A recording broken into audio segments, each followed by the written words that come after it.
बाबरकत जलाली पुरफजल नाम में आप सबको मेरा सलाम।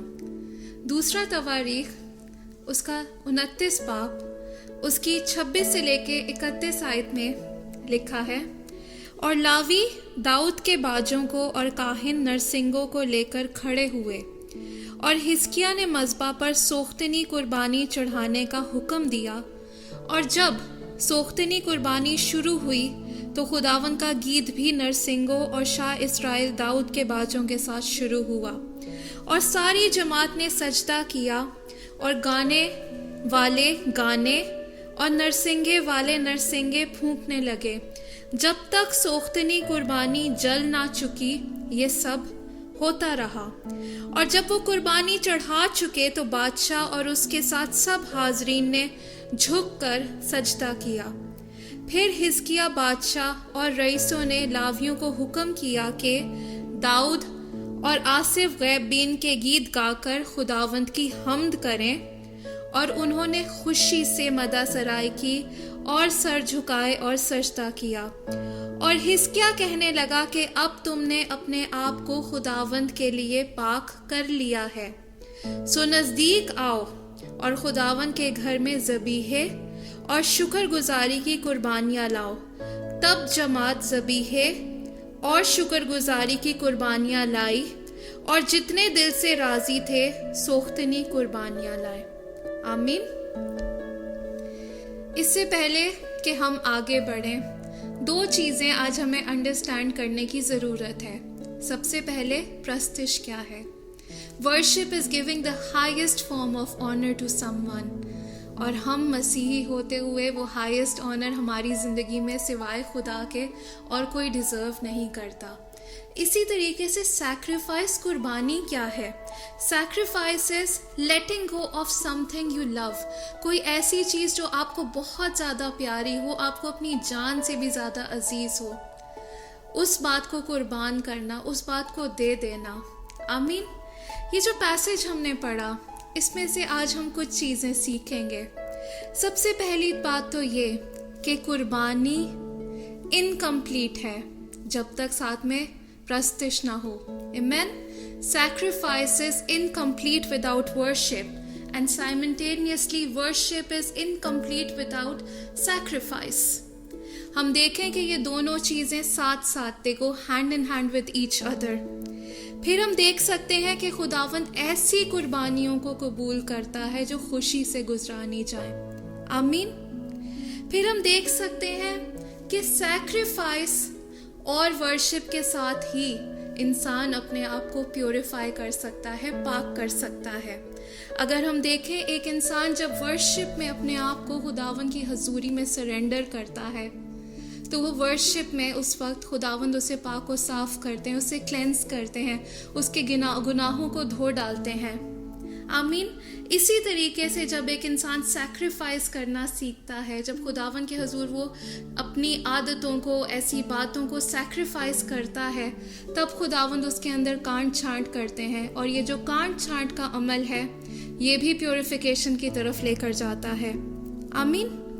जब हम बात करें वर्शिप एंड सैक्रिफाइस की, आज कलाम में से दो ऐसे हम शख्सियत के बारे में बात करेंगे जो इस भेद को बड़े अच्छे तरीके से समझते थे कि worship is incomplete without sacrifice and sacrifice is incomplete without worship. सबसे पहला एग्जाम्पल जो हमारे पास है वो है इब्राहिम का। इब्राहिम ये जानता था, उसको इस बात की अच्छे तरीके से अंडरस्टैंडिंग थी कि उसे हर एक बात से, हर एक इंसान से, हर एक चीज़ से बालातर खुदावंद को रखना है। He was a great worshipper. वो इस बात को जानता था कि through his worship only he can give honor to God. Amen. Ibrahim जानता था कि उसका जो ट्रस्ट है वो खुदावन के अंदर इस तरीके से बढ़ेगा जब वो उसकी ज़्यादा से ज़्यादा प्रस्तिश करेगा, वो उस प्रस्तिश के भेद को समझ सकेगा, वो खुदावन की गुडनेस को, खुदावन के प्यार को, खुदावन की रहम को अच्छे तरीके से जानता था, और तभी जाकर वो उसको उस तरीके से रिस्पॉन्ड करता था कि वो उसकी उस खूबसूरत तरीके से प्रस्तिश कर सकता। आमीन। वो इस बात से वाकिफ़ था कि खुदावन प्रोवाइडर है, खुदावन मुहैया करेगा, खुदावन फेथफुल है, और देखें कि जब खुदावन ने उसे वो औलाद दी जो उसका एक वादा था उसके साथ, जब खुदावन ने उसे कहा कि तू उसे कुर्बान कर, उसने इस बात से दरेग नहीं किया, क्योंकि वो ये बात जानता था कि जिसने वादा किया है वो सच्चा है। और जब ये औलाद उसने दी है तो वो उसे इस तरीके से लेगा नहीं, लेकिन still he was ready to do everything. वो अपनी औलाद तक सैक्रिफाइस करने के लिए तैयार हो गया, वो प्रॉमिस सन जिसका उसने इतने साल इंतजार किया था। आमीन। और जब उसने उस सैक्रिफाइस को उसको करने के लिए वो रेडी हुआ, तब जाकर वो प्रॉमिस उसकी लाइफ में जो खुदावन ने उससे वादा किया था कि मैं तुझे कौमों का बाप बनाऊंगा, वो आखिरी स्टेप था जो खुदावन ने उसकी ज़िंदगी में पूरा किया। आमीन। फिर जब हम बात कर रहे हैं प्रस्तिश की, तो हम दाऊद को कैसे भूल सकते हैं।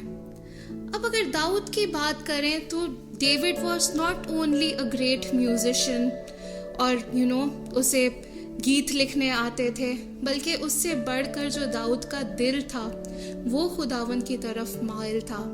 दाऊद का दिल ऐसा था कि वो सच्चे दिल से, रूह और सच्चाई से खुदावन की प्रस्तिश करता था। हम देखें कि दाऊद ऐसा इंसान था जो अपने आप को घटाता था और खुदावन को बुलंद करता था। अगर दाऊद को आज एक एग्जाम्पल उसकी लाइफ से हम देखें, जब खुदावन ने उसे चुना कि वो इस्राएल का बादशाह हो, उस वक्त उसकी उम्र बहुत कम थी। और आप देखें कि आप एक छोटे से बच्चे से, छोटे लड़के से क्या एक्सपेक्ट कर सकते थे। वो जस्ट एक अपनी नॉर्मल ज़िंदगी गुजार सकता था, लेकिन जो उसके ऊपर हार्डशिप्स आई, जो उसने स्टेप्स ऐसे लिए, क्योंकि वो जानता था कि अगर मैं अपने कंफर्टेबल लाइफस्टाइल को सैक्रिफाइस नहीं करूँगा, अगर मैं अपने कंफर्ट को सैक्रिफाइस नहीं करूँगा, तो मैं भरपूर तरीके से खुदावन की प्रस्तिश नहीं कर सकूँगा। और उसकी ज़िंदगी को देखें कि 15 साल के अरसा तक वो भागता रहा, वो जंगें लड़ता रहा, वो साउल से भागता रहा। उसने अपना कंफर्ट, उसने अपना पीस, एक नॉर्मल लाइफस्टाइल, सब कुछ पीछे छोड़कर इस बात को तरजीह दी कि वो खुदावन के असाइनमेंट को पूरा करे। और ये सब कुछ कहाँ से फ्लो कर रहा था? उस इंटीमेसी से, उस रिश्ते से जो उसका खुदावन के साथ था। आमीन। फिर हम देखें कि दाऊद का एक जिक्र है कलाम में कि वो दीवाना वार खुदावन की प्रस्तिश करता था। उससे नहीं इस बात का अंदाज़ा था कि कोई मेरे बारे में क्या सोचता है। उसका दिल सिर्फ और सिर्फ अपने खालिक के साथ लगा था, और वो उसकी प्रस्तिश इस तरीके से, भरपूर तरीके से करता था। और थ्रू आउट द बाइबल जब हम देखें तो David set an example of worship for others, और उसने इस तरीके से लोगों को भी तैयार किया कि हैकल में प्रस्तिश किस तरीके से की जाए। आमीन। प्रस्तिश की तो हमने बात की, आज सैक्रिफाइस की भी बात करते हैं। What is sacrifice? Sacrifice is to letting go of your self, अपने आप को खाली करना, अपनी ईगो को पीछे छोड़कर, अपनी प्राइड को पीछे छोड़कर, अपनी मैं को पीछे छोड़कर खुदावंद को अपना आप सौंप देना। आमीन। Sacrifice is to step yourself out of the comfort zone. आप एक बड़ी कंफर्टेबल जिंदगी गुजार रहे होंगे, कंफर्टेबल हालात होंगे, लेकिन खुदावंद के लिए अपने आप को सैक्रिफाइस करना, उस कंफर्ट जोन से बाहर निकलना, that is the sacrifice God loves. Amen. फिर sacrifice is to letting go of your self, अपने आप को खाली कर कर सारा इज्जत और जलाल अपने जिंदा खुदावंद को देना। आमीन। और फिर सैक्रिफाइस इस बात के ऊपर भरोसा रखना कि मैं आज जो कुछ भी खुदावंद को दे रहा हूँ, खुदावंद उसकी मुझे रिवॉर्ड देगा। इस बात को इस तरीके से आप नहीं सोचें कि हम खुदावंद को कुछ दे सकते हैं या it is give and take. It is not that. हम खुदावंद को कुछ नहीं दे सकते, लेकिन हम जो कर सकते हैं हम अपनी कैपेसिटी में वो करें। और खुदावंद के हुजूर कोई भी बात रायगा नहीं जाती, हर एक चीज़ का रिवॉर्ड वो हमें देता है। आमीन। तो इस मैसेज का एसेंस क्या है, कंक्लूजन क्या है? आप तब तक एक सच्चे परस्तार नहीं बन सकते जब तक आप सैक्रिफाइस करना नहीं सीखते।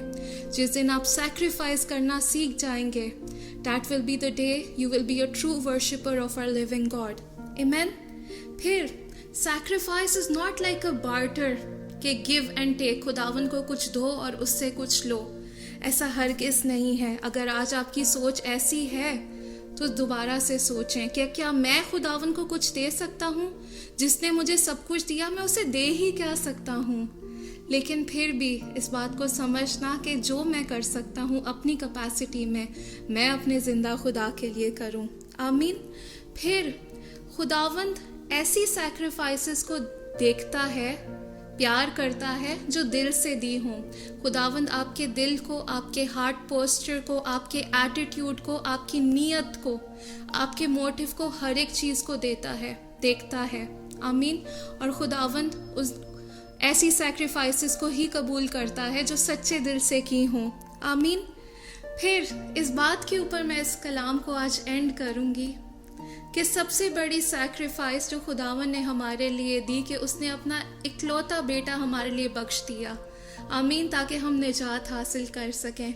हमारी छोटी छोटी सैक्रिफाइसेस कभी भी उस सैक्रिफाइस को मैच नहीं कर सकती, लेकिन हमें समझने की ज़रूरत है कि हमारी वर्शिप और हमारी सैक्रिफाइस दोनों खुदावन के हजूर पहुँचे। आमीन। खुदावंद आप सबको बहुत बरकत दे। आए हम मिलकर दुआ करें। खुदावन प्यारे बाप, प्यारे खुदावन, हम तेरा शुक्र करते हैं तेरे फजल के लिए, तेरे रहम के लिए। खुदावंदा हम तेरा शुक्र करते हैं खुदावंदा तेरी सारी बरकतों के लिए। खुदावंदा हम शुक्र करते हैं खुदावंदा कि तूने खुदावंदा हमें प्रस्तिश का भेद सिखाया, तूने हमें सैक्रिफाइस का भेद सिखाया। खुदावन मैं आपसे दुआ करती हूँ कि आप हमें ऐसे परस्तार बनाएं खुदावंदा, जो रूह और सच्चाई के साथ प्रस्तिश करने के साथ साथ खुदावंदा अपने आप को खुदावंदा सैक्रिफाइस करना भी सीखें। खुदावंदा जो कुछ हमारे अंदर ऐसा है खुदावन जो तुझे नहीं पसंद, खुदावन यस्सु के नाम में खुदावंदा उसकी काट छांट कर खुदावंदा, और हमें इस तरीके का बना खुदावंदा कि हमारी कुर्बानियाँ, हमारी प्रस्तिश तेरे हजूर बखूर की मानंद पहुँचने वाली हों। यस्सु के नाम में सब कुछ मांगते और पा लेते हैं। आमीन।